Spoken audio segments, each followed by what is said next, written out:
No mês passado, nós fizemos algumas ações especiais em função ao mês da mulher. Em uma dessas oportunidades, a gente pôde compartilhar com vocês aqui ao vivo uma entrevista com uma psicóloga, pessoal também que trabalha com uma ONG que acolhe mulheres que sofrem agressão física. Nós dividimos um testemunho gravado pela Maria da Penha, que carinhosamente gravou esse vídeo para a gente poder exibir. Maria da Penha é uma pessoa que ficou conhecida no mundo inteiro. Ela, por muitos anos, foi vítima de agressão. O marido tentou matá-la por 2 vezes e, na segunda tentativa, ela deu um basta a essa situação e resolveu denunciá-lo. Depois de anos de tortura, de humilhação, de agressão física e psicológica. O caso dela ganhou uma repercussão tão grande que, inclusive, a Lei Maria da Penha contra agressores ganhou o nome dela. Nessa ocasião, onde a gente abordou esse assunto de agressão, quantas mulheres entraram em contato com o nosso programa pedindo orientação e querendo saber mais sobre essa legislação. Por isso, hoje, conforme prometido, nós recebemos aqui no nosso cantinho de bate-papo, com muita alegria, o advogado Dr. Danilo Bueno. Seja muito bem-vindo, Danilo. Muito obrigada pela gentileza da sua presença. Obrigado, Tati. Eu que agradeço o convite de participar desse programa tão importante para as mulheres. A gente tem aqui números absurdos, né, Danilo? Sim. As agressões físicas e psicológicas são as principais formas de violência contra as mulheres. 3 em cada 5 jovens já sofreram violência nos seus relacionamentos. 5 mulheres são espancadas a cada 2 minutos no Brasil. 5 mulheres são espancadas a cada 2 minutos. Esses números, gente, são muito altos.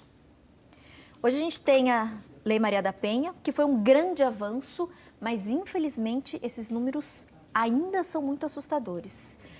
Qual o procedimento? O que essas mulheres vítimas de agressão devem fazer? Como buscar ajuda depois delas conseguirem passar aquela etapa, né, de ter a coragem de denunciar o agressor? Tati, o que é importante que as mulheres tenham consciência é que a Lei Maria da Penha, ela se aplica nos casos de violência doméstica, ou seja, quando a violência ocorre dentro do âmbito doméstico, dentro de casa. Pode ser vítima de uma violência doméstica a empregada doméstica, por exemplo, uma caseira que trabalha com aquela família dentro daquela casa.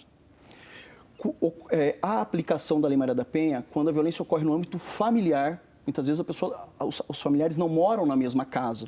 Por exemplo, a nora do agressor mora em casas diferentes, mas a nora foi vítima do agressor. Ela também pode denunciar. Ela também pode, deve denunciar, e ela se enquadra na Lei Maria da Penha. E também relações íntimas de afeto, ex-namoradas, ex-esposas, obviamente também as namoradas, esposas, também se enquadram na proteção da Lei Maria da Penha. Por que isso é diferente? É importante fazermos essa distinção. Porque não é toda agressão contra a mulher que se enquadra na Lei Maria da Penha. Se enquadrará na Lei Maria da Penha e tem toda uma proteção legislativa e das autoridades nos casos em que a vítima fizer preencher esses requisitos da violência ter sido no âmbito doméstico, familiar ou numa relação íntima de afeto. O que essa mulher deve fazer se ela for agredida e estiver dentro do âmbito da Lei Maria da Penha? Ela deve procurar, de preferência, uma delegacia de proteção à mulher, se a cidade dela tiver uma delegacia de proteção à mulher. Alguns municípios já têm, né, a delegacia da mulher. Municípios de médio e grande porte, com certeza tem. Pequenos municípios normalmente têm uma delegacia central, então essa delegacia central acaba abarcando todo tipo de agressão, inclusive a violência contra a mulher. Acaba não tendo delegacia especializada. Mas a mulher deve procurar essa delegacia, se tiver a delegacia da mulher, procurar a delegacia da mulher, que é uma delegacia especializada para tratar esse tipo de violência, e denunciar o agressor. E pedir para a autoridade, embora a autoridade já saiba que isso deve ser feito, mas pedir para a autoridade que sejam adotadas as chamadas medidas protetivas. O que são as medidas protetivas? São algumas medidas previstas em lei que prevêem uma necessária distância do agressor em relação a ela. O agressor não pode se aproximar dela. Proíbe que o agressor entre em contato com ela, hoje em dia via WhatsApp, via e-mail ou ligação via telefone. Existem algumas medidas protetivas que protegem a mulher de futuras agressões. Danilo, por exemplo, a mulher fez a denúncia e aí ela teve, então, essas medidas protetivas. Se mesmo assim, mesmo com essa proteção dessas medidas, o agressor tentar chegar perto, ligar, mandar uma mensagem via WhatsApp, o que essa mulher pode fazer? Porque ele está descumprindo algo. Como ela pode recorrer? Porque, infelizmente, a gente sabe que isso acontece muito, Sim. né? Mesmo com a medida protetiva, alguns homens insistem em continuar, ou pelo menos tentar continuar a agressão. O que ela deve fazer? Tati, ela deve procurar novamente as autoridades e comunicar que houve essa transgressão, essa violação à medida protetiva. Mas o que é importante? Que as mulheres saibam que tudo isso, o processo, essa investigação, ele depende de provas. Então, veja só, o que é muito comum, o agressor descumprir a medida de entrar em contato com ela. E ele manda novamente mensagens para ela. O que ela deve fazer? É uma coisa muito simples. Ela deve comprovar através de um print simples do seu celular. Ela printa a tela do seu celular em que ela consegue mostrar que ela recebeu a mensagem desse agressor. Então, quando ela for novamente procurar a delegada, a Delegacia da Mulher, e comunicar que houve essa transgressão à medida protetiva, ou seja, que esse agressor novamente entrou em contato com ela e ele não poderia ter feito isso, é importante que ela já leve para a delegada essa prova da transgressão.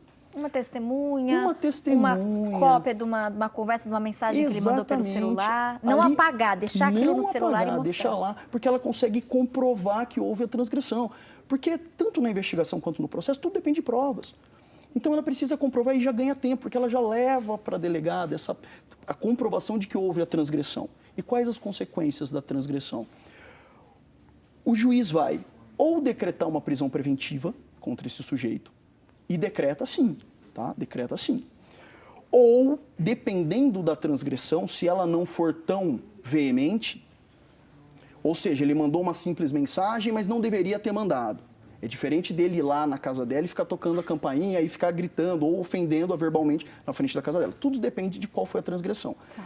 Então, o juiz pode decretar uma prisão preventiva ou até aplicar outras medidas protetivas mais severas.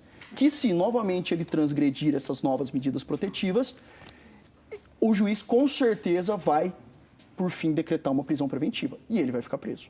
Danilo, eu vou pedir para você, por favor, Sim? levantar. A gente separou aqui, gente.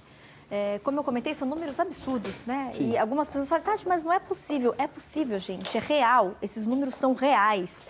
Por mais absurdos que eles pareçam. A gente tem aqui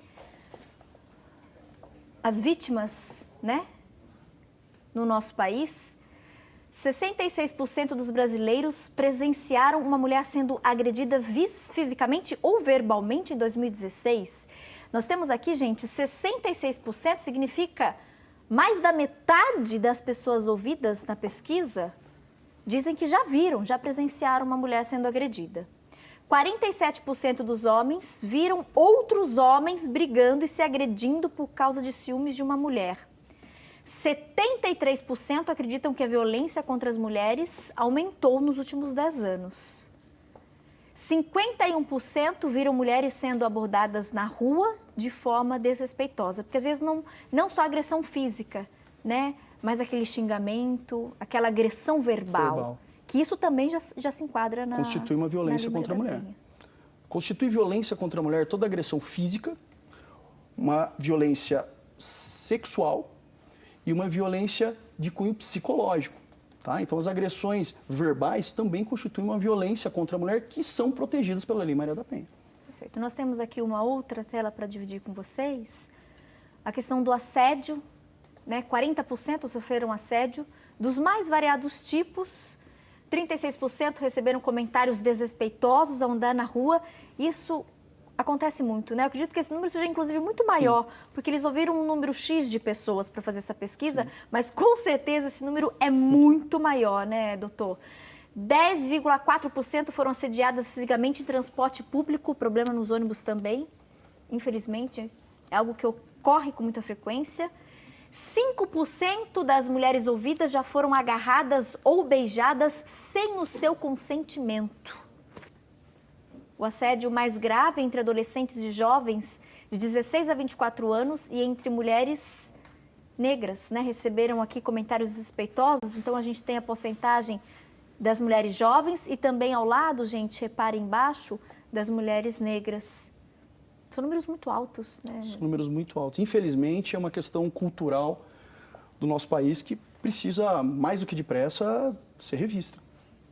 Vivemos em um país machista, né, Danilo? Nós vivemos num país machista, Tati. Inclusive, se nós formos olhar como era a proteção às mulheres em 1940, que é o ano do nosso Código Penal, não era quase nenhuma. Não era quase nenhuma. As mulheres vítimas de estupro tinham que contratar um advogado, na época, para que o advogado entrasse com uma ação contra o agressor. Olha que absurdo. Sendo que se uma pessoa fosse vítima de um crime de furto ou roubo, o Ministério Público fazia isso. Mas se ela fosse vítima de estupro, ela tinha que gastar dinheiro com um advogado, pagar custas para entrar com essa ação, para que ela pudesse ser, pelo menos, ver a justiça feita. Né? Mas ela tinha que pagar um advogado. Hoje não, ela pode ir numa delegacia, se tiver na cidade uma delegacia da mulher, melhor, para ela ter alguns direitos garantidos. Sim, desde 2009 houve uma alteração na legislação, agora é o Ministério Público que é o responsável para promover uma ação contra o agressor, desde que ela represente, ou seja, que ela autorize o Ministério Público a fazer isso. Perfeito. Aqui a gente tem uma outra tela. Gente, é absurdo, é absurdo. 503 mulheres foram vítimas de agressão física a cada hora em 2016. Olhem isso. 503 mulheres foram vítimas de agressão física a cada hora. Lembrando, pessoas acima de 16 anos. E aí 29% das mulheres brasileiras relatam ter sofrido algum tipo de violência nos últimos 12 meses.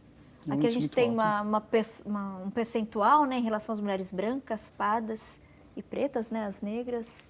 É absurdo, não? É um índice extremamente alto. Eu vou pedir para a gente voltar ali na sala. Danilo, então, qualquer mulher que for agredida fisicamente ou verbalmente, né, a gente infelizmente vê muitos casos nas famílias, aquelas agressões que duram meses, às vezes anos, né, como a própria Maria da Penha, que eu acho que é um exemplo emblemático, foram quase 20 anos de agressão física e psicológica e agressão verbal. Então, qualquer mulher, ela pode procurar, ela deve procurar uma delegacia. Ela deve procurar uma delegacia. E o que é importante, que é algo que era para evitar a impunidade. O STF entendeu em 2012 que a mulher não pode desistir da investigação ou da ação penal caso ela se recomponha com o agressor. Então, se ela comunicar às autoridades, as autoridades tiverem conhecimento de que ela sofreu uma lesão corporal, ela não pode retornar à delegacia ou ao Poder Judiciário e dizer para o juiz ou para o delegado que ela quer desistir da ação. Por que isso? Porque o que acontecia na prática? O próprio agressor pressionava a mulher para ela ir na delegacia e fazer a famosa retirada de queixa. Então, o agressor acabava ficando impune. Ela apanhava antes e depois ela apanhava se ela não fosse lá retirar a queixa. O STF entendeu que não é possível que isso aconteça. Que quando esse agressor bateu naquela mulher, ele praticou um crime não só contra ela, mas contra toda a sociedade. Então, mesmo que ela reate com esse agressor, a investigação vai continuar. E se ele realmente praticou esse crime, ele vai ser punido por isso, mesmo que o casal tenha se reabilitado novamente. Perfeito, informação importante, né, compartilhada.